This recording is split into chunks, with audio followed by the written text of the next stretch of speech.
Good morning সবাইকে। অনেক দিন টানা ডিউটির পরে বেশ ক্লান্ত লাগছিল, তাই আজ প্রায় 8টা সাড়ে 8টা পর্যন্ত ঘুমিয়ে নিলাম আমি আর সৌমি। এবার উঠে দেখি কালকে রাত্রের প্রচণ্ড ঝড়ে আমার ব্যালকনির অবস্থা একদম বিধ্বস্ত। কিন্তু আমার চিন্তা তো পড়ে গিয়েছিল আমার মেয়ের জন্য। ও বাবা, তিনি দেখি সযত্নে তার বাচ্চাগুলোকে আগলে রেখেছে।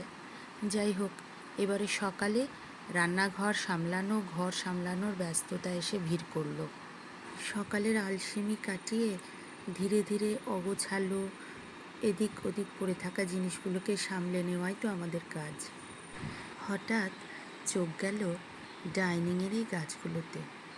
মা, দেখি তাদেরও আবার বাচ্চা কাচ্চা, মানে আমার ঘরটা পুরো অ্যান্টিনেটাল মাদারে ভরে গেছে। আর এখানে সেদিন বেণীমাধব মোড়ের ওখানে বেশ কিছু এই কুল পেয়েছিলাম। কুলের টক খেতে আমার বা বাড়ির লোকের আমাদের সবার ভীষণ ভাল লাগে।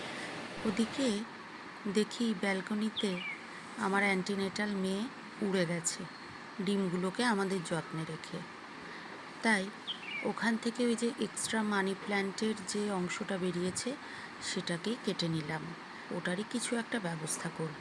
এই কাপটাতে সৌমি দুধ খেত, পুরনো হওয়ায় ওই কাপটা সে বাতিল করেছে, তাই ওটাতেই ভাবলাম এই মানি প্ল্যান্টটাকে যদি সুন্দর করে সাজিয়ে রাখা যায়। রান্নাঘরের শোভাবর্ধন করার জন্য এই টবটাকে রেডি করলাম। কেমন লাগলো অবশ্যই তোমরা জানিও। সকলকে জানাই পবিত্র ঈদের অনেক অনেক শুভেচ্ছা ও ভালোবাসা। সকলে সুস্থ থাকুন, ভালো থাকুন। দেখা হচ্ছে পরের ভিডিওতে।